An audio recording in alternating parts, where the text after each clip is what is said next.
Good morning, Bitcoiners. I hope you're doing well. CB says Powell mixed with Mittens Romney vibes. We like it. Let me see what the folks on Rumble are saying. It's doing the thing where I lose all the comments again. That's fine. We know how the scam works. All right, the folks. Bon matin. Good morning, Bitcoiners. Good morning. B for victory. I hope you're doing well. Moran says, "Good day, freaks. Mix Q meetups. Respect your dad, Nolan. Respect to your dad, Nolan. Thank you. Behind enemy lines, West Coast, LOL. Connector, bonjour, y'all. Bonjour, connector. Bonjour. Ben, good morning, all. Robert, good morning. Back on Moscow time. We sure are. Let's get to some Moscow time. Let's get to it. But first, let's acknowledge we've got a beautiful sunrise on our hands. It's been a beautiful day here. I'm into my last days here in the South. Really looking forward to going back home. Miss my family, all the rest of that stuff. So we're happy to be doing that. And Bitcoin's running. Well, all that's left for us to do is have a coffee and talk about what's new. Good morning, Edwin. Indeed, we're going to be talking about space drops. Hammersaw, good morning, buddy. Good morning, Hammersaw. Hope you're doing well. All right, let's get into some Moscow time. That was the fakest news I could find today. Some pretty good. I had a bit of a short turnaround because we did a bit of Moscow time yesterday before we did Fathers and Bitcoin yesterday evening at sunset. But of course, I was able to find stuff. Look at the world we're in. We're in peak fiat apocalypse. Very easy to find fake news. Very easy. So I had to go back a little bit for some of them, just because there's a lot of fake news around the eclipse and all that stuff. So we've got some of those here, right? Here's what we got. We've got Sheila Jackson Lee. Sometimes you need to take the opportunity just to come out and see a full moon is that complete rounded circle, which is made up mostly of gases, she says. And that's why the question is, why or how could we as humans live on the moon? Are the gases such that we could do that? Thank you, Congresswoman, for all of those interesting takes. Shit, I'm missing one here. Hold on. I'm missing Sunny Hostins. I need it to go in the right order. Let me get it for you. All right, so this one's great. Ready? So, you know The View with the Whoopi Goldberg and Bahar or whatever her name is, and they got this other one, Sunny Hostins. You know what she said about the eclipse? She said, the eclipse could be further indication of climate change. The eclipse is climate change.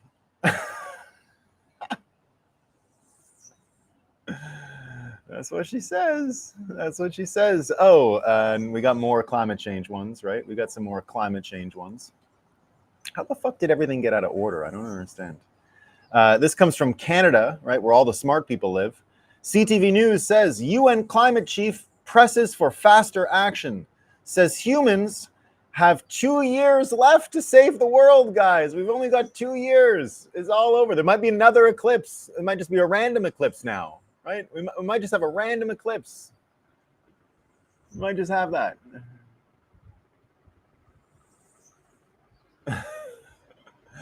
We got screwed here. I looked at the eclipse, but I could still see the sun. I just glanced with my balls. They're fine. Bare balls can glance at the sun. Yeah. Ask Matt Kaiser. Nah, I meant eyeballs, dummy. There you go.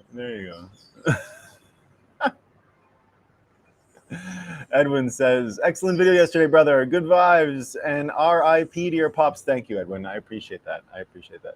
We got more. So the UN is warning us we got 2 years to do something. Have they ever said that before? Well, you know, one of these compilations of fake news over the years. This is all from The Guardian, starting in around 2011. We got some 2012, 2013. We got 6 of them in a row. Someone shared it as a montage, a collage of them.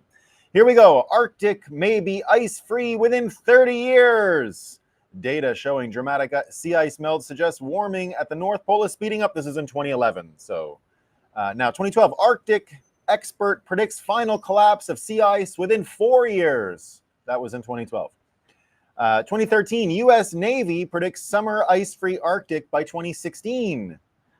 We got another one here. 2016 comes, and then the new headline is, next year or the year after, the Arctic will be free of ice. We can keep going. We got this one from, doesn't say the date. Too late now to save Arctic summer. Climate scientists find ice-free summer is inevitable, even with sharp emissions cuts likely to result in more extreme heat waves and floods. We've also got this one. Ice-free Arctic summer is now very likely, even with climate action. So there you go. There you go. So the UN guy says we got 2 years. You know, these guys said we had a couple years left years ago. Didn't work out that way. But if you're looking for reasons to complain or for some action to be taken, here it is. Here it is. This comes from Switzerland. What happened in Switzerland? Well, this is according to the London Daily Telegraph. They're saying that Swiss government violated women's human rights by climate change inaction. So Strasbourg court finds Switzerland failed to do enough to combat global warming in a ruling that could have repercussions across Europe. So it was especially women that were targeted by the Swiss inaction on climate change. I love it. I love it. Now, you know, women have a few other troubles. This is what we found from the Washington Post. 50 years ago, her book took on the wine patriarchy. Did you ever hear of the wine patriarchy? This comes from the Washington Post. It still holds up. Eunice Fried wrote what every woman should know about wine to teach women to take charge of the bottle. They're doing great. 50 years of winos, they're doing great. They're doing great. Now they're getting money for the global warming. Women, winning, winning, winning. We were talking about drinks and wine just now, right? Here's a leading expert. Dairy is worse than Coca-Cola, says leading longevity expert. Drink Coca-Cola, guys. We love it. We love it. This one's pretty good. This is Harvard University. Embattled Harvard. So here's her job, though. Embattled Harvard honesty professor. So she's an honesty professor. So the embattled Harvard honesty professor accused of plagiarism. Academic chapter and 2 books authored by Francesca Gino appear to copy from sources including student theses, blogs, and news reports. The honesty professor, plagiarists, excellent. You know, on the theme of colleges and university, this one's good. This is an oldie but a goodie. Teen accepted to Stanford after writing Black Lives Matter 100 times on their application. When it comes to college essays, one teen is showing that a short but powerful message may be the path to success. No. Go with the honesty professor. Go with the honesty professor. Well, this one's great. This one comes from the Daily Star. Ready? You ready for what the Daily Star? They're giving you some advice. The Daily Star's advice. Humans should strive for mediocrity as they'll live better lives, expert reckons. Go be a fucking loser. Go do it. You're going to be happy. It's the best. It's the best. The best. Okay. And as you know, when we do our Moscow Times, we always take a little tour over to see what Phil Bump is writing at the Washington Poop. What did Phil Bump write today? This one's perfect. This is the April 10th, 2024 Phil Bump headline. Are you ready for it? Are you ready for it? It's beautiful. Ready? Trump was the beneficiary, not the target of 2016 and 2020 election interference. He's the beneficiary, not the target. Come on. Now, this one's pretty good. Okay, so now you've seen all this abortion stuff in the news these days, right? Trump weighing in on abortion, saying states' rights. Other conservatives saying, no, Trump, you got to do it all the time, like Lindsey Graham, right? So what do you think the Washington Post has to say about abortion and Trump? It's pretty good. So this is the only time they're trying to encourage him, right? So we got 2 encouragement articles from the Washington Post. Here we go. Analysis by Aaron Blake. The Republican Party needs leadership on abortion. Trump is so frightened of it that he is liable to just create more problems. We got more. Republicans need to keep making the case for protecting unborn children, even if they are not likely to achieve success in the near term. So the Washington Post, plenty of advice here on the best course of action for Republicans and Trump with abortion. Of course, they're being honest. Of course, it's just their best idea. And finally, one more from Canada, right? CTV News with this one. Grocery inflation to fall below 2% this spring. You believe that? Well, now that we know that, be careful, because all of the grocery stores in Canada might be front-running the prices, just like JP Morgan and BlackRock might have done. They got some key inflation data. This is a breaking story. Key inflation data was leaked to BlackRock and JP Morgan by the Bureau of Labor Statistics, allowing their traders to make market-moving bets. So indeed, we are in the fiat apocalypse, everyone. And our theme today is a little bit about Jerome PooWell. You know, Jerome PooWell, he's the chair of the Fed Reserve. And funny enough, James O'Keefe, the former Project Veritas, but the guy who does the thirst traps for all of these federal employees and government workers. So he got this principal economist at the Federal Reserve. He's the principal economist at the Federal Reserve. So they brought the hidden camera in, and what did they find out? So here's what we found out from James O'Keefe, right? Stuff's pretty funny. Federal Reserve talking about Jerome PooWell's legacy as somebody who held the line against, like, Trump. So they even use the moronic uptalk, like, in the sentence here. So the chief principal economist speaks like a stupid valley girl. I'll read it again. Somebody who, like, held the line against, like, Trump. This is the person writing Jerome PooWell's speeches, right? The influential agency responsible for maintaining a stable monetary system appears to not just be establishing interest rates, but to be setting policies for desired social outcomes. Under PooWell, the Fed has changed to think about equity issues. So this is what the guy on the hidden camera is saying. Like racial issues, think about wealth inequality as part of the mandate, as part of the things we are following. Think about climate change. This guy's name is Orel Hismo, principal economist at the Federal Reserve, who prior to working at the Fed was an assistant prof at NYU Stern and received his PhD in economics. He has a PhD in economics. And he helps write speeches for Federal Reserve Board Chair PooWell for the Federal Open Market Committee. Hismo says, Trump is just a crazy person, and conservatives are dumb, as he describes to OMG's American swiper citizen journalist. Where am I here? Yeah. Citizen journalist, hold on. As he describes to OMG's American swiper citizen journalist, a politicized Federal Reserve Board where PooWell has promoted ESG issues like climate change and wants to be remembered in history. So according to this, he's saying that PooWell wants to be remembered in history as a savior. As a savior. And then he goes, but shh, don't tell anyone, because Hismo says, I'm really just worried that I'm saying stuff that's classified. It's all classified. So the banking cartel can also make things classified, but don't worry. They're nothing to do with the Federal Reserve. They're not federal.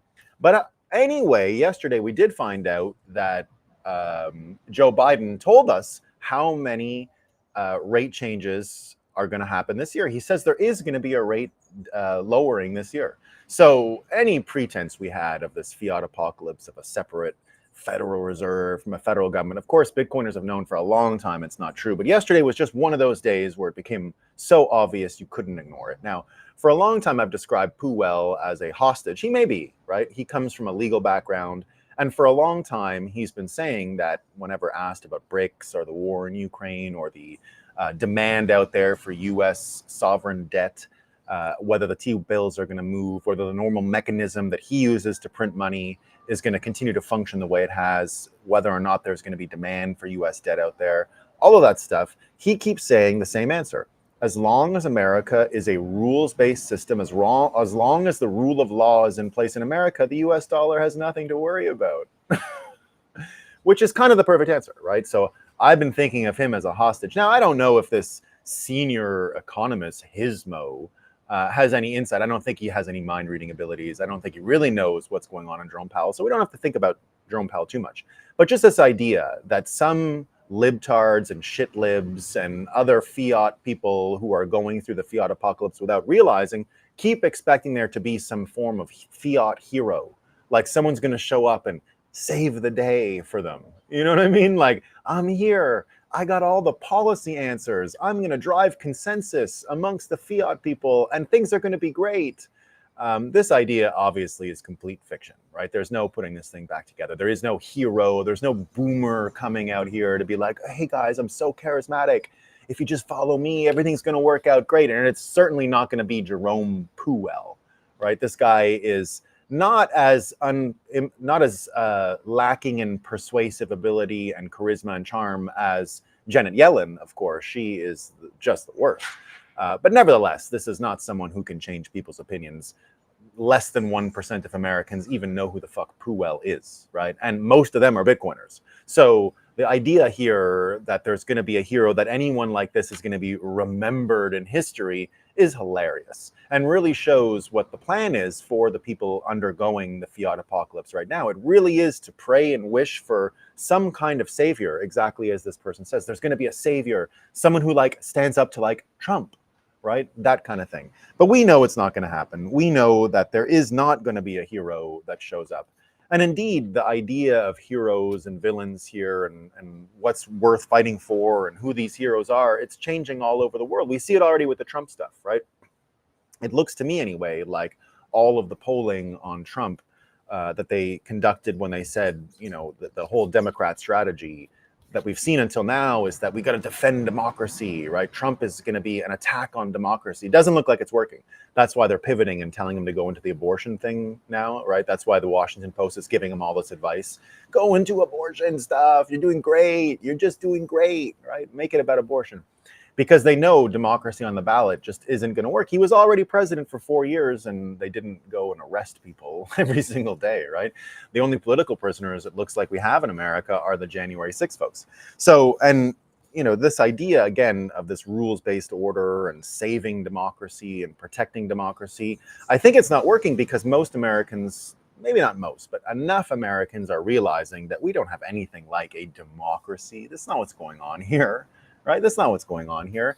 And the idea that a hero can save something that is itself fake, that it is itself a brainwashing psyop operation, is really where the Bitcoiners, all of us, have our avenue to change America and the world, right? It's this distance, it's this delta between heroes, villains, what we're saving, what we're protecting, what we're preserving, and what we're destroying. Right? Because that makes all the difference, what you're destroying versus what you're protecting. It's the same thing. Bitcoiners are here to destroy democracy the way it's been practiced, right? The way it's been practiced, like I've said, is nothing to do with democracy. This is the democracy they're trying to save, right? Look at the Twitter files stuff. We found out more stuff yesterday on Twitter files with Brazil, right? Now, anyone who understood what was going on with Bolsonaro and Trump in the last cycle knew that when the Brazilian elections happened, it looked an awful lot like what happened in America. And you had this judge who brought Lula back in. Now the judge is starting to go after Elon Musk. He wears all these ridiculous robes. He looks as stupid as PooWell trying to answer questions on stage. So we found out now that Elon Musk has released all of the Twitter files related to Brazil. It's an amazing story, right? So we found an email from June 2021 where Twitter's then public policy chief, Fernando Gallo, urgently expressed concerns to the platform's head of security, Yoel Roth, remember Yoel, about Alan dos Santos, a journalist posting highly controversial content related to COVID in Brazil. Gallo strongly suggested a thorough review of Santos. This is Mario Nawfal's post. Gallo strongly suggested a thorough review of Santos' account and wanted his account banned. He wanted him to remove a tweet that speculated about someone's health status, making a connection between a vaccine and health problems, therefore creating doubts about the safety of the vaccine. Gallo asked Roth in person to investigate journalist Alan dos Santos' Twitter account in a holistic way. The journalist has been very problematic for us in Brazil. Additionally, the email highlighted tensions with Felipe Neto, a famous YouTuber who is critical of Twitter's censorship and the Brazilian government. Gallo proposed an off-the-record conversation with Neto to address his concerns and alleviate the situation. But in the end, the government and Twitter worked together to censor prominent journalists in Brazil, and they colluded to censor famous YouTubers who were concerned about Twitter's censorship. So this is the team that brought Lula back, right? And it's why you've got Mike Benz sort of on the circuit right now going on about the censorship industrial complex. He defines it as the foreign policy establishment, State Department, Pentagon, intelligence services, and this blob that it really is involved simply in censorship. It has nothing to do with saving democracy, nothing to do with preserving democracy. It has everything to do with stopping people from talking about how much democracy has already eroded. They're not the same thing even close, right? So when we're thinking about heroes and who we're going to cast as a hero here, it becomes really complicated and almost impossible in order to underline these things, right? So Bitcoiners understand this tension. We understand, I spoke about it a lot last night on my show, Fathers in Bitcoin, that one of the archetypes that Bitcoiners have embraced a long time ago is this hero archetype. And the reason we've embraced it so heavily is because surviving the fiat apocalypse, surviving the breakdown of these institutions, surviving the brainwashing and the toxic amounts of misinformation that are constantly being perpetuated by the fiat industrial complex in order to perpetuate democracy is really what Bitcoiners are looking for when we're looking for heroes. It's not people who are preserving what's there. It's people who are talking about and expressing how much what we thought was there was a mirage. It's not even close to the same thing. And so that's why it's so important when you start seeing these cases like the FISA warrant stuff yesterday, right? So it was kind of hard to understand what happened with the FISA warrant, but it looks like we got a better idea. Thomas Massey talked about it here.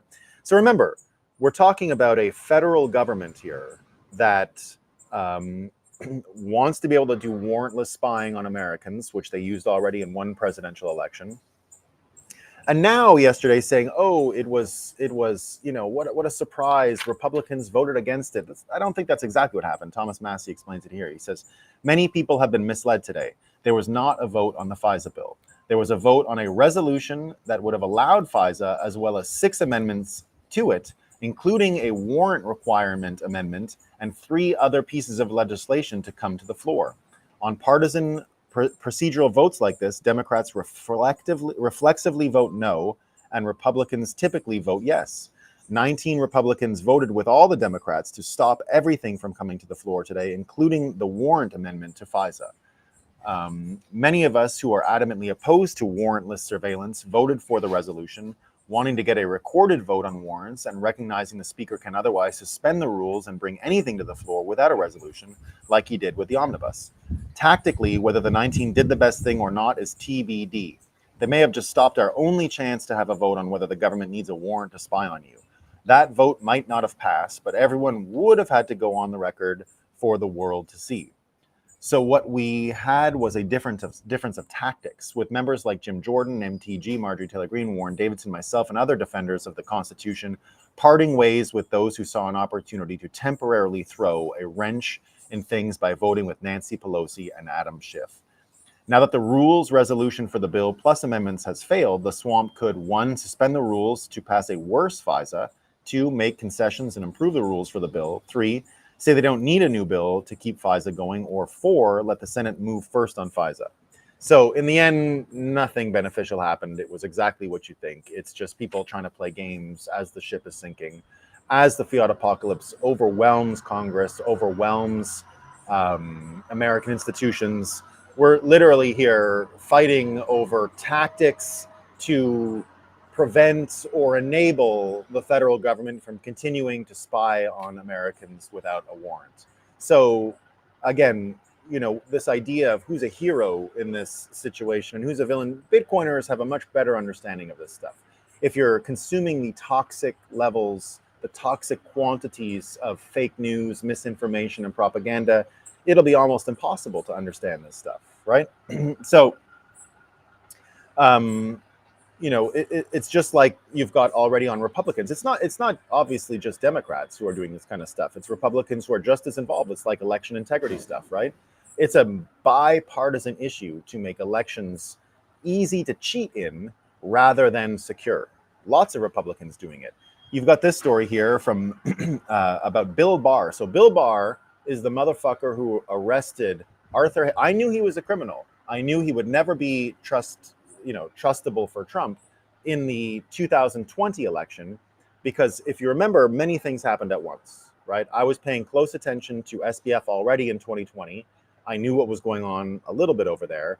I was watching his prediction markets around the 2020 election, which he had created inside of FTX. I thought it was a great product and I wanted to copy it because it was a good media product. And I had a feeling in August of 2020 that by the time we got to the November 2020 elections, there would be no way to credibly see who won, and there would be nothing but talking heads debating on television. So I said this somewhat non-political thing, just people betting and gambling on prediction markets, would be a good data point and would be heavily cited because it won't be coming from a partisan source. But then I found out that SBF was the largest donor to the Biden campaign.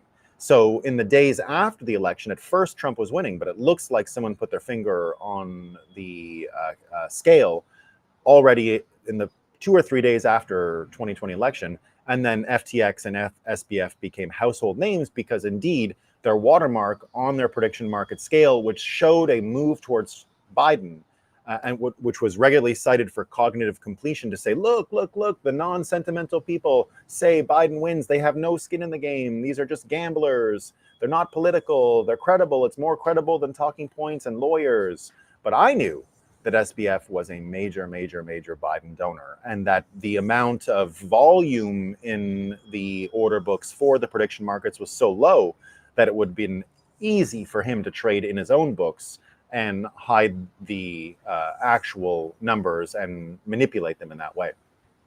Now, I wasn't sure this was happening until just a few days later. Now, go back in time and find out what happened to Arthur Hayes. Arthur Hayes was arrested by Bill Barr exactly at this time. Now, at the time, SBF is living over there in Hong Kong and Singapore, and that's where he's running FTX out of. And BitMEX, which Arthur Hayes started, is it's the source and inspiration for FTX. So BitMEX created the 100x gambling machine to bet on the price of Bitcoin. And I first met and got in touch with SBF in 2018 because Alameda, which was the parent company of FTX, was the most successful trading entity on the leaderboard on BitMEX. And I said, who the hell are these people? And so I looked them up and started talking to them. And I wanted them to come speak at an event.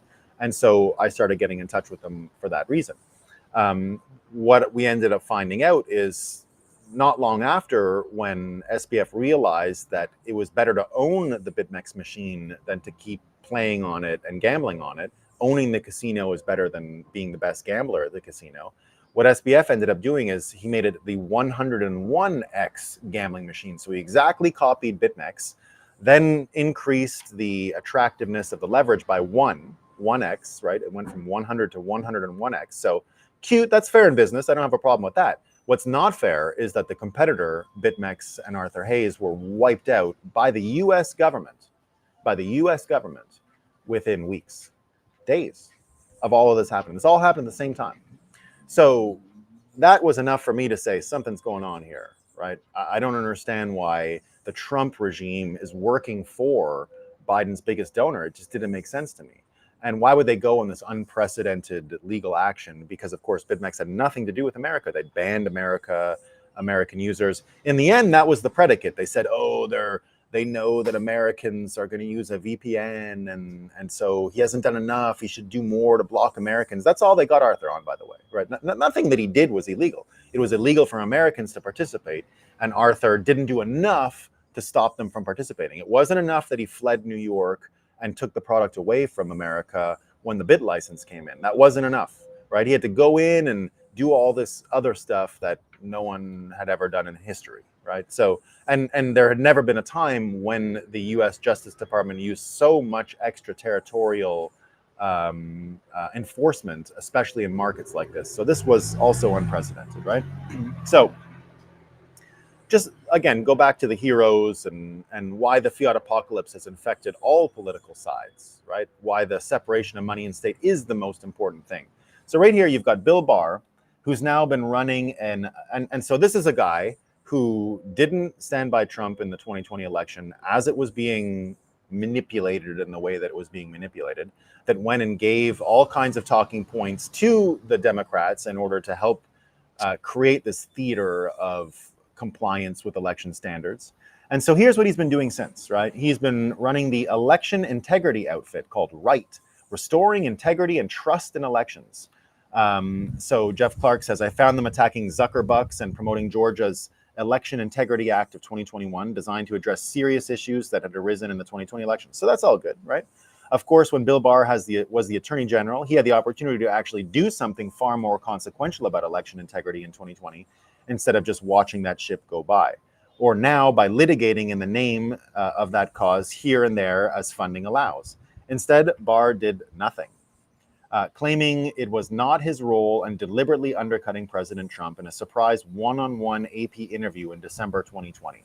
And he did this, i.e. did nothing, despite the fact that Zuckerbucks could have been shut down by the tax division of the US DOJ. Amazing chutzpah to infinity.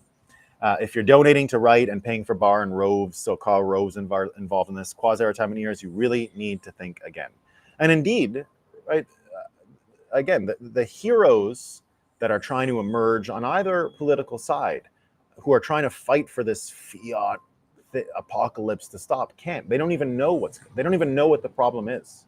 And so as we line up and start to decide and look for heroes and villains and who's on which side, it's becoming more and more obvious to Bitcoiners that anyone who is trying to use brainwashing, use words to confuse people and manipulate them, using propaganda, in this case, using these ridiculous fundraising mechanisms like RIGHT, right? We see that there are, without the kind of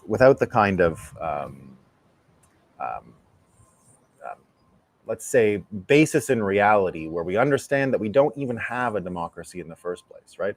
There's a lot of people who are just not willing to accept that. It's a big mental block for some people, because for all their life they were told they were born in the land of the free and the home of the brave, but it turns out it's been years and years and years since America was anything like that. Now, because Bitcoiners have this understanding of the corrupt merger of things like the Federal Reserve and PooWell and policy, which is now explicit, right? We saw it all explicitly yesterday. PooWell, the leak, and Biden saying, no, don't worry, there's going to be a rate lowering, it's good for politics. Now that we see it all, and now that we see it's clear that there are still people out there, but it's not working, that there are still people out there who think that we're in a democracy and that it's got to be protected. That's why the attacks on Trump haven't worked. That's why the mainstream media is pivoting. They've realized that when they say Trump is going to destroy democracy, enough people now know that we don't live in anything of the sort. And so he can't destroy what's not there, right? So we have this situation, and the idea of heroes and villains and who's doing what, right, is helpful for us to get some balance here. So, and even, look at the January 6th stuff too. We've got a judge here. So for a long time, just like PooWell said, right, as long as we have the rule of law, as long as we have these people, America will remain, and the US dollar will remain the global reserve currency. So yesterday at Georgetown Law, you had a Supreme Court judge there talking about Trump and talking about how January 6th was the worst thing that ever happened, and it was a coup, and how the people who were in jail absolutely deserve to be there, as and he doesn't like that now people are saying they're political prisoners. That's manipulation. Cernovich writes, this judge isn't remotely interested in the law. He's upset that he may have to do more work. Folks, this is most federal judges. Long before January 6th, this is the reality of these people. It's not what you imagined, right? We don't have a thing where we've got these like pensive, contemplative judges. No, they consume the propaganda like anyone else. They're infested with the fiat apocalypse and don't understand how much things are changing, right? That which is okay, right? Not everyone has to get it. Not everyone has to be clued in, and it's a big change. But as Bitcoiners, we've got to understand that the fiat system is now incapable of producing the heroes that they'll need. It's not going to be these judges. It's not going to be Jerome PooWell. It's not going to be any of these people. They can't do it, right? The ingredients aren't there. And if the ingredients aren't there, we have an open field in order to produce our own heroes.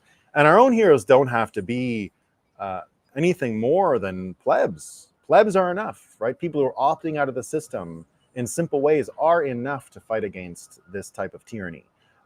People who refuse to believe the credibility of the elections, because why should we have to prove the elections were safe and secure? It should be the other way around, right? Why do I have to prove that the election was stolen? The credibility balance is so far on the other side that I think people have to prove we even had an election. Prove to me there was an election in 2020. I dare you. Prove to me that we had an election in 2020. Prove it. Don't just say and say, well, this, they referenced an election. Show me the votes. Show me the votes. Not some fake counter that has numbers on it. Show me an auditable trail. Make sure you can verify what happened in the election. And of course you can't, right? We all know that. We all know there is no auditability. There is no verifiability. And Bitcoiners have understood this for a long time, that don't trust, verify. The mimetic power of that extends way beyond Bitcoin. It extends to almost any institution that requires this third-party ability. And that's really what the fiat mindset is locked in on, that heroes have to come out of these institutions. They have to be these third-party actors that come and save a system. That's what's not going to go anywhere. That's what's at the end of its road. So PooWell, right, probably going to make the history books, but for different reasons that he thinks, right? He'll probably make the history books for being the PooWell tries to save the U.S. shitcoin and shitlib's place in the system. I mean, that's about it. That's what if he's successful in everything he does, that's what he's managed to achieve, right? He's managed to achieve securing the U.S. trash token for shitlibs in order to run their propaganda. That's it, right? So is this the making of a hero? I don't think so. So there you go. There you go. We got a short one today. Not too many stories. I'm still getting back into it. Yeah, Wheelbarrow Guy is back. I grew up drinking Faygo and Coca-Cola. Dentist bank accounts loved it. My teeth, not so much.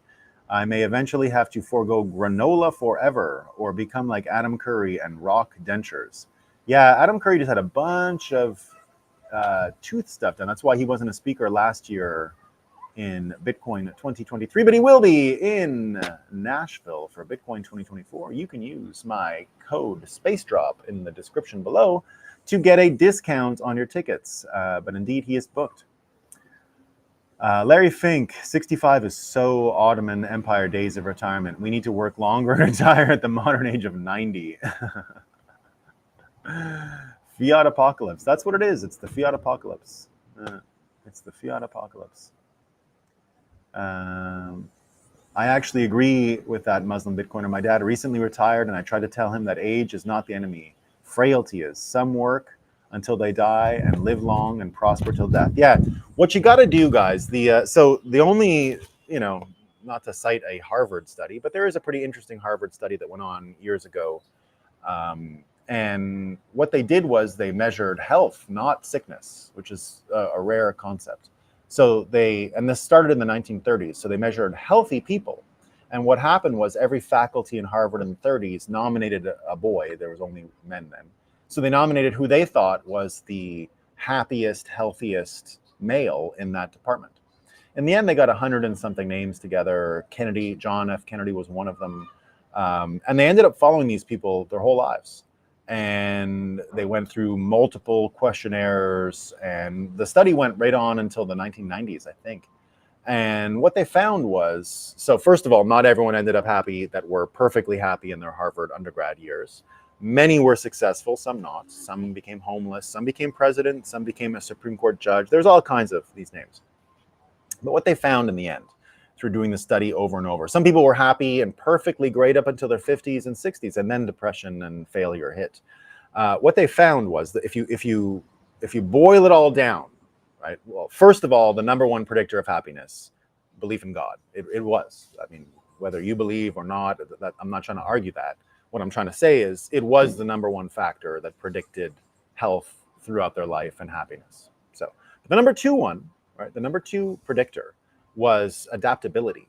And adaptability means some of these people, very successful folks, maybe had a heart attack in their 50s, learned how to quit, learned how to do something else, learned how to do more age appropriate things. And some of those people reversed their health and lived to their 90s.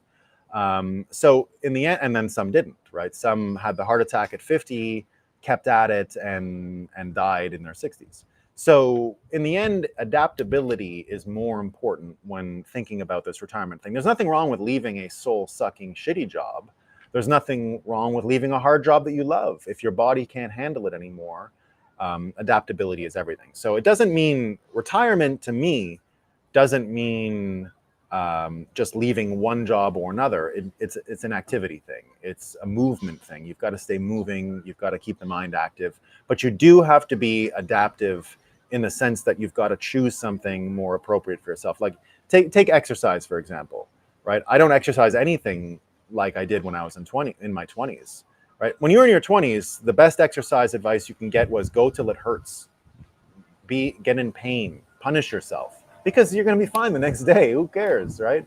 But that goes away. Now, when I am exercising, if I have any little twinge of an exercise, it's going to screw up my ability to exercise for days, because that means an injury is pressing. And what I'll generally do is stop, right? I'll stop. I try and do something every day. And if I can't do running, I'll just walk. And if I can't do my bench press, I'll do something else. So the most important thing you can do in this case is adaptability.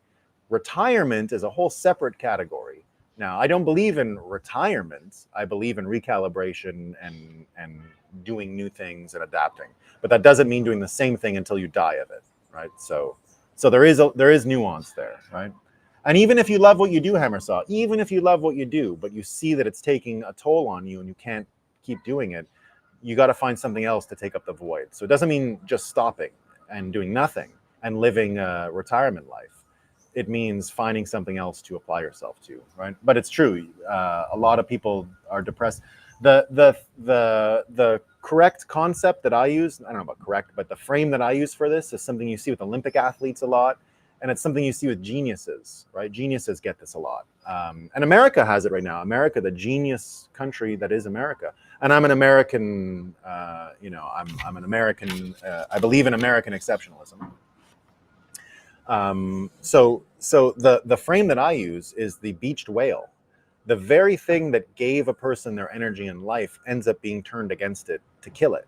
And you see this with retired people a lot. You see this with successful Olympians. When they finish Olympics, they always go into depression because they had all this energy applied at a high level, and now they got to go be like, a sales rep or something, and they didn't like that. So that's where this depression can often come from. Geniuses, you see it all the time. What do you think happened to Michael Jackson, right? This is a beached whale, right? Everything that made him Michael Jackson wasn't great as he got older, right? So the beached whale theory, now America is a beached whale, right? Everything that made America great, propagation of information, freedom of speech, all of that stuff has now turned in on America. And it's now suffering from the very things that used to make it strong. So beached whale is kind of a what's the word? When it's not chaos, but when you, anyway, I'm a little out of it, guys. I'm still not back. Anyway, doesn't matter. I'll think of it. Realistically, you'll be mediocre in most things, but striving for mediocrity in general will literally mean denying any purpose of life. Amazing how much people will show off for a piece of ass. Yeah. I remember when Ralph Nader wrote that book that only rich can save us. How's that working out for us? I'm getting a PhD in chemical engineering, and it's appalling to see how watered down some advanced degrees have become. I bet, Hirsch. I bet it's scary even. Word decoding, rules-based equals lawlessness. Law-based equals lawfulness. Yeah. It's basically a social club, and as long as you know the people letting you into the club, the quality of work can be trash. Yeah, absolutely. I call that Superman syndrome. Yeah. PooWell is likable because he just is so darn cute. Have you seen those ears? Yeah, we love him. Huh? We love him. Hirsch, yeah, and nobody listens to them but other academics. That's true. Yeah. The average person trusts the experts as much as they trust fortune tellers and Congress. Yeah. Yellen is the grandma you're glad is not yours. Yeah. I think there's some sadness in her family. It might be suicide of one of her kids or something. I don't want to spread a rumor, but I think there's some not happy stuff there. The expert can explain the nuts and bolts in great detail, but are clueless about how these parts function together as part of a larger system. Yeah, usually. I would never doubt the safety of the vaccine. Young people have always been dropping dead left and right. Yeah. Well, UTXO, the young men heart thing is real. That was an issue before COVID. It was, right? So again, I don't trust any data, but that was an issue before. I know that because Cernovich is always talking about it. Now, I'm not saying the vaccines are safe, and I don't trust them. I never took them. I'm not into them, right? And I won't take them. And I blame part of the vaccines from my father. Part of it on the vaccines. I think he would have had longer time had he not had that, right? They're spying on YouTube history. Isn't that crazy? I want to know how much you watch, and the bastards probably have a file on anybody with an IQ above room temp. Yeah. It's fucked up what they do to my channel, man. It's fucking crazy. Like I can literally watch the views get cut. I can watch it happen. The minute one goes over 500 or 600, it drops. And again and again and again. Like many times. It's crazy. It's crazy. Which means all of you are on a blacklist for watching my show, because I'm on a blacklist somewhere. EU got no issues throwing down authoritative laws. Anonymous address ban. Unlike the USA, thank God for 50 states with 49 reviews. Screw New York. Yeah, exactly. Yeah, my brother had been working and saving hard for his retirement and dropped dead of a heart attack at 38. Wow, Hammersaw. Yeah. Unreal. Sad, sad, sad. Light bulb. As China ETFs add demand, there will be mutual respect within these countries. Yes, there will be. And I'm going to Hong Kong for this. I can't wait. You can get a Hong Kong code below too if you want to be there. May 9th to 10th, we'll be talking with all these issuers and ETF people in China and Hong Kong. It's an amazing thing. Yeah, Bitcoin Dev saying, so sad. Yeah. That in itself is a type of hyper Bitcoinization. At 8:32, what was I talking about then? I don't remember. We buried him in December. Oh no, Hammersaw. I didn't know any of this stuff. Oh my goodness. I'm so sorry to hear that, Hammersaw. You've been around with the Breakup gang for a long time. Very sorry about your loss. So young. So young. Saving for the future is important. We should value each day as if it was our last. Given what I'm going through, 100%. 100%. Public schools, especially elementary schools, where all the brainwashing begins. The average teacher is a state robot. Yeah, they're the worst. They're the absolute worst. They're so stupid. Like the COVID trackers on MSM. See, that's, again, this is the way the world's changing, as Bitcoin Deb is talking about here. State robots. There was a time, and this is what I mean by producing heroes, how the fiat apocalypse is not going to be able to produce any heroes. Teachers were the heroes. We heard it so many times. They're the heroes. They are fucking scum. Scum. Now, there's some who are great, and I'm not commenting on the intentions. Most of them have good intentions. But where do good intentions get us? The fucking hellholes every single time. Hellholes. Right? Because you have all these people whose good intentions become uncheckable. And what we end up doing is suffering from their good intentions. And teachers are the worst. Teachers have no shame in embracing climate change, gender shit, because they think they're helping. Because they're so stupid that they've been brainwashed so easily and have no idea that they're being brainwashed, that they'll go out and spread this stuff. So, now we're all getting brainwashed in some way. But if you're out there saying cut off your dick and your tits, maybe you should fucking take a moment and say, maybe my brainwashing is worse, right? And giving kids all this climate anxiety. How is that good? How is it good to put this shit on kids? It doesn't make any sense. There's like 10, if you believe the whole hype about it, there's like 10 fucking companies in the world doing this. Get them. What about the kids? The kids all around here? No, it's so stupid. So stupid, right? Yeah, the COVID trackers. In her whole career in public school, and she tried to do as much as she could to help and had many battles with the school system and their blatant miseducation. Yeah, so again, there are great individuals, but the idea that there's going to be a hero that comes out of the public education system is insane. It's insane, right? She told me that they're focusing on passing tests, not creating people capable of actual thinking. Exactly. Yeah. Bitcoin debit's exhausting. That's why I got the hell out. Yeah. Cannabis, sweet breakup session. Thanks, Nolan. I love doing it, guys. Yeah, she's retired and moved away. Good. Adaptability, the second best ability. Availability still reigns. Yeah. Availability is a big thing, man. Yo, Bitcoin graffiti. Humans need purpose. Yeah. Purpose needs humans. Keep feeding the birds. We love feeding the birds. Practice anti-fragile behaviors. Yeah. I saw this yesterday. Boot camps, people shouting at you, losers. I jump rope and yin yoga and managed to my workout myself. Yeah, same. I in fact, if there's anyone in the gym, I don't like going. I like my gym empty. Right? I don't. And again, it's all adaptability. If I feel like my stretching didn't work and my back is, gonna create an issue, I stop. I lower the weights. I'm not here to kill myself. Right? Not even close. Just movement every day is enough, as you get older, especially. Sovereign workouts, no authority. Yeah. The only authority that I ever took on my workout was, the guy who was in the famous RFK weightlifting thing, where he was shirtless and in the jeans, and you saw how jacked he was. Remember I predicted that? Remember when I met him at Bitcoin 2023? I said, you have no idea how in shape this guy really is, right? It's going to be a factor going forward, because I, put my, and I was like, whoa, what the hell's going on here?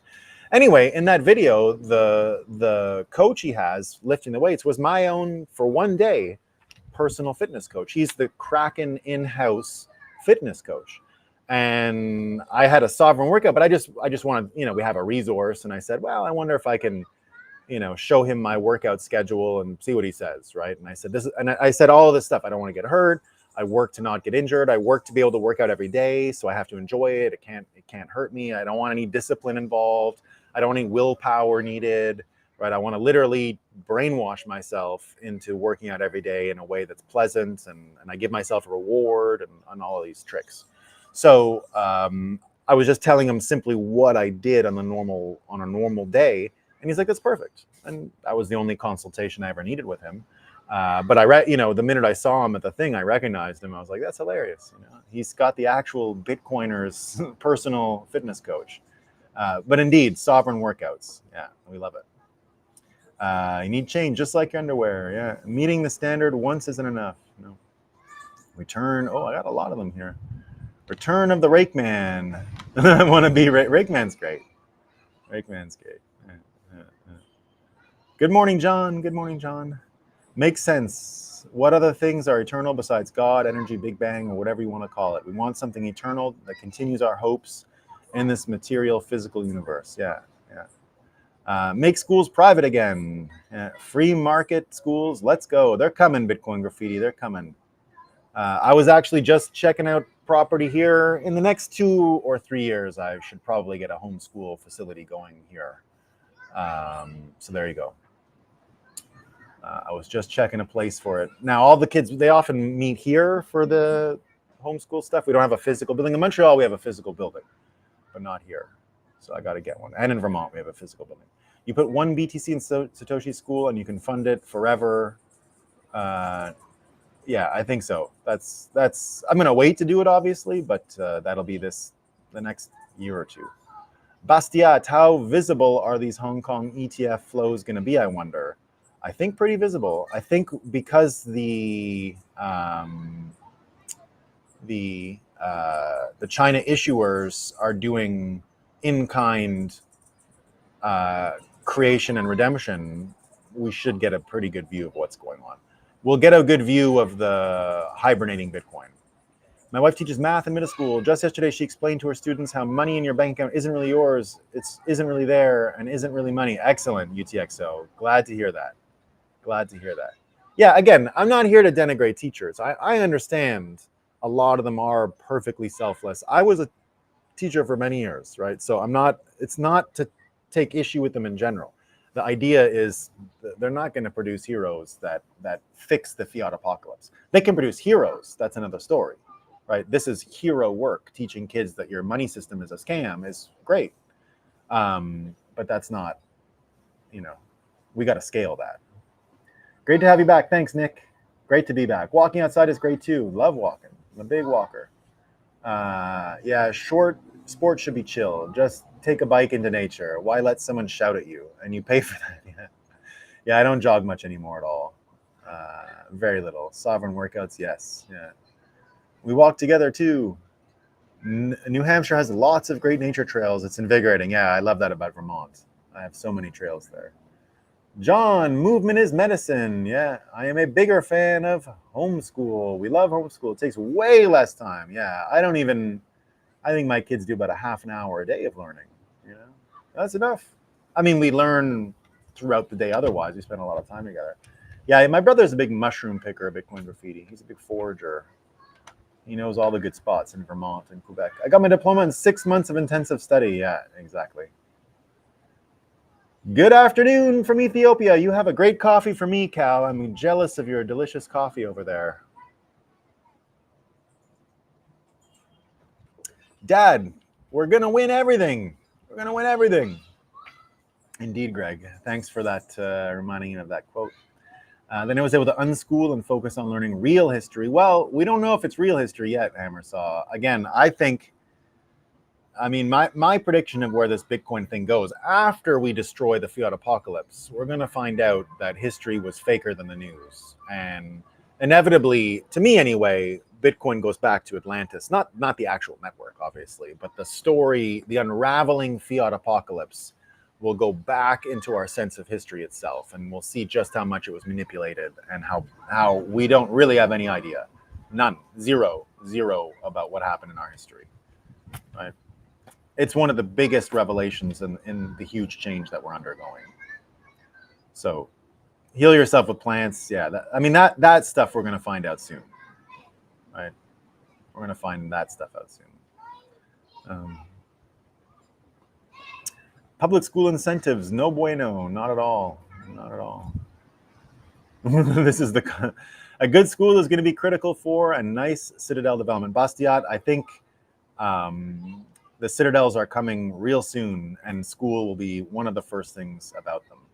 This is the comments on the comments section. You ever worry Bitcoiners at the airport getting their hardware wallets confiscated? Yeah, I tried to get one confiscated as a publicity stunt in 2016. In 2016, I tried to get, I told them, I went to the border and I said, because you have to report on the $10,000 threshold. And I said, yeah, I do. I've got more than that in Bitcoin. And they didn't do anything. Now, it was it was given to me by someone in order to do the publicity stunt. We were trying to get it. We were trying to get in trouble. They wouldn't do it. Now, this was a long time ago. We wanted to create a precedent and fuck with them a bit. But it didn't happen. I do worry, and so, every time I cross the border with a hardware wallet that obviously has more than $10,000, I just lie and don't say it now. But I think they would, if you told the truth, do not do that. Do not tell the truth about what you're carrying across. I don't think we'd be in the same position now. Now, the reason we were doing it back in 2016 was to literally create the precedent, right? See if we could get it adjudicated and fought over. They would either declare it money or something. We just wanted to see what would happen.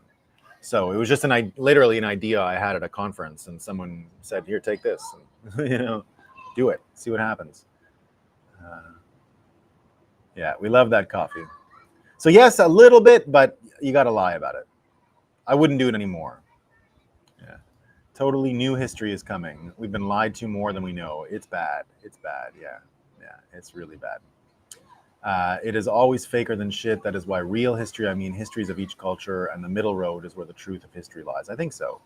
Well, and in some ways, some of the crazy, more fantastical stories, I think, we're going to find out about Atlantis and giants and all kinds of stuff. I took my misunderstanding of 9/11 compared to what my kids learned in school the past 20 years. I look at my misunderstanding. Yes, Bastiat, that's a great example. It is. I mean, it's just one of the best um, um, ways to understand that how deceptive it's been. Yeah, I think the mushroom thing is going to change the world as well, as Bitcoin Graffiti is alluding to here. I did the show with my dad yesterday. That's one thing I didn't mention about my dad, about think about this was my dad's advice to me when I was like 13, right? He said, and I followed it. Right? So if you have a young kid and there's drugs around or whatever, this is my dad said. My dad said, I tried them all, tried everything, right? And this is what you should do.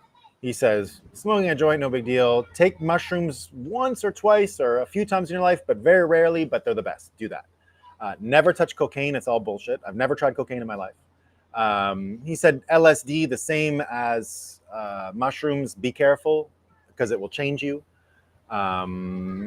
Cigarettes are what he told me was the most dangerous. Stay away from cigarettes at all costs. Alcohol is the biggest bullshit going. He knew that already then. He became a victim of alcohol as he went on, but he knew already in the 90s when I was a teenager to not do that. So I learned everything I needed to know about drug abuse from that, and I never deviated from his advice, ever. Now, it's a really good thing to get honest advice from someone who understood what was going on at that time, at that age, and I never felt peer pressure or anything of trying this stuff. I can easily, anyone who I've been at enough cocaine-fueled parties to have had the best stuff offered to me a million times. And I'm always like, what am I, cocaine? Do I need cocaine? Right? I don't lack confidence to go talk to people and be a conversationalist. I don't think I need cocaine, right? So I never touched it, never been near it. Right? Part of history is also the study of philosophy and comparative religions. Yeah. Proud to be on the blacklist. I do shaman apprenticeships with mushrooms right now. Yeah, my brother does that. My brother is a shamanic mushroom fella too. Keep them coming, Nolan. Love the advice. Yeah, it worked for me. Yeah, it really did. My dad was just straight up honest with me about drugs at a young age, right? And never, he told me at 13, don't go your brain is developing, be careful, don't go near any of this. And I listened to that as well. But that's a big, a useful frame. So much better than just being told all drugs are bad and stay away. I thought so. I mean, I'm certain of it. In my case, I'm not going to believe my dad wants to hurt me. I knew that, right? like my dad is not out to hurt me. And so he just gave me the honest advice, right? He said, this sparingly, okay, this will have this effect, this will have this effect. Never go near heroin, it ruins lives. My dad never tried heroin, but my uncle almost died of heroin and they were best friends. So he was close enough to know not to go near it. So I shouldn't say he's tried everything, but he saw a real heroin addict up close and, But the important ones that he kept me far away from were cocaine, cigarettes, and alcohol. I was never that, when I lived in Asia, I probably drank too much, but that's what you do over there, right? Everyone's drinking all the time in Asia. But it was easy for me to quit, right? Your father was very wise. Sounds like mine. Can't wait to give my kids the same advice. You do it, Cal. You got to do it, man.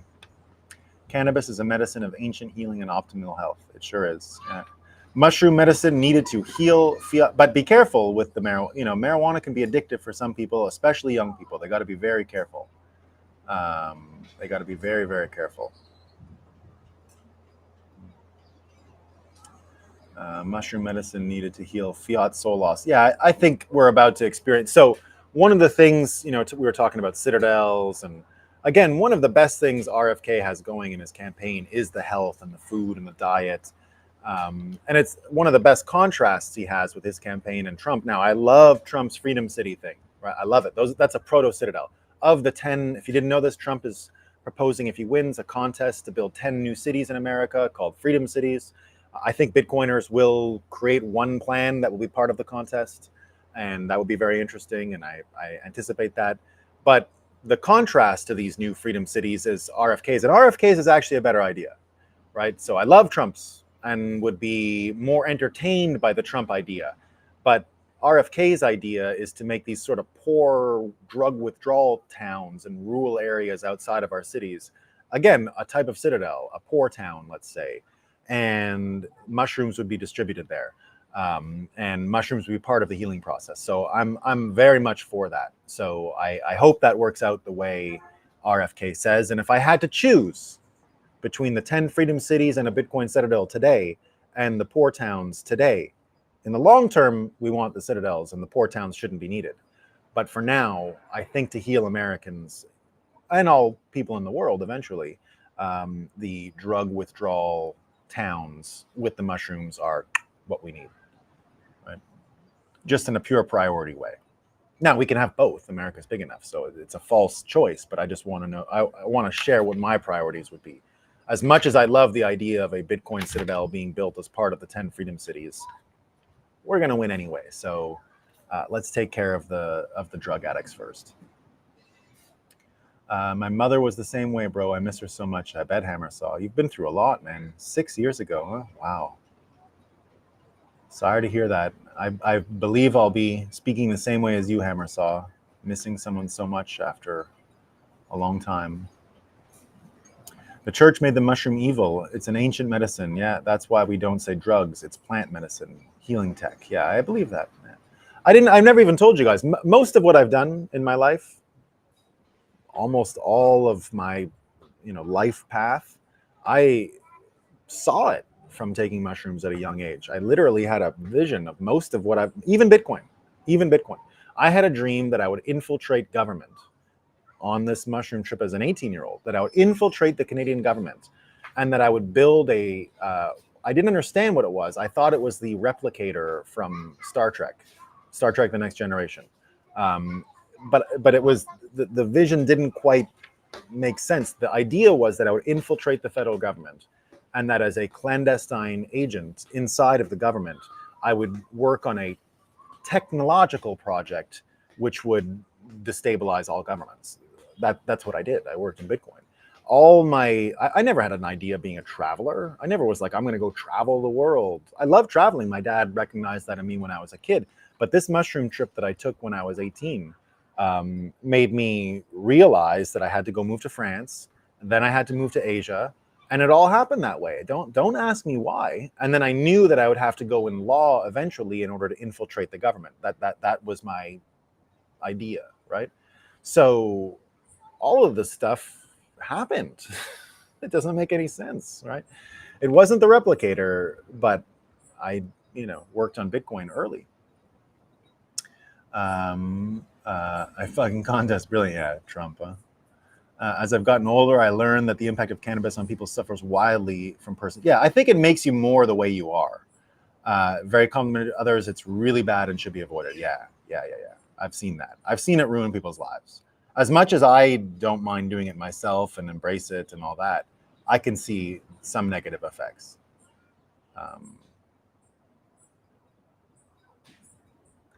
Citadel continues. I'll write a piece on it. Follow up on Fractal Encrypt's submission. Cool, Bitcoin Graffiti. Yeah, Bitcoin Graffiti shared everyone the trickster archetype yesterday. I love that. I remember reading that when he first put it out. Tried mushrooms one time, and the yin yang image was the prominent image that kept appearing to me. It was wild. Yeah, you can buy mushrooms pretty much anywhere in Canada now. They're everywhere. Yeah. I always see a rainbow aura around everything. That's amazing, Hammer saw. People need to get educated on mushrooms medicine. It's still in the drug narrative. Yeah, it sure is. Yeah. Both are great ideas. Yeah. One time I did a hero dose and I saw musical notes floating in the air and each sound vibration its own color. Beautiful. Abundance tech vision. Yeah. It's very hard to describe, but that's the best I can do. Yeah, very neat. Very neat. All right, I'm going to go have a quick look over on Rumble, and then what started as a short show became a long one. We got Patrick Manuel here. We got, all right, had to fire my broker, and this is Morand. Had to fire my brokerage and mortgage service grifter. I now deal direct with state for taxes and my house insurer. Wow. 401 is self-directed now. Go to the source. No middleman BS. Yeah.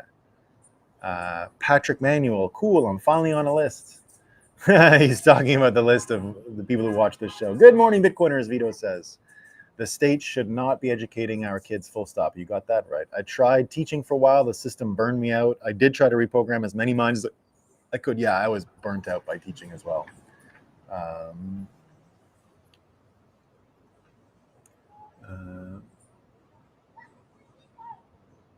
I used to do weed regularly, mushroom once a year, as well as DMT. Now I quit everything. Don't need anything more except family, friends, and Bitcoin. That's the right way to be PH, or that's the optimal place to be.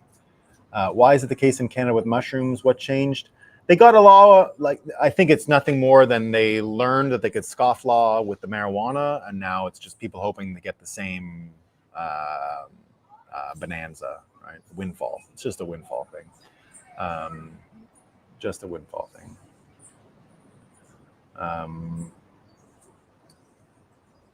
They're crying for teachers here. Nobody wants to do it because of the pay, right? Yeah. Uh-oh, she's going to get an invite to the super's office. This is, can't imagine teaching. I wouldn't make it the first break on the first day. It's pretty tough. Yeah. That was then. Now, especially in the USSA. Did it for just a few over 40 years. Never understood it. Cup of coffee gets me just as jacked for a whole lot less. Yeah. Strong coffee, albeit. Yeah. A few times. I never understood it. Yeah, you're talking about, I think, cocaine there. Yeah, I don't care for it. I don't care. All right, team. It's business. Yeah. I did some last summer. I got a little pile. Not a lot. Not a hero dose or anything. If ever I take it now, it's a very small amount. All right, team. That's all I got. Oh, I wouldn't quit. All right, team. Peace. Have a great day. See y'all tomorrow.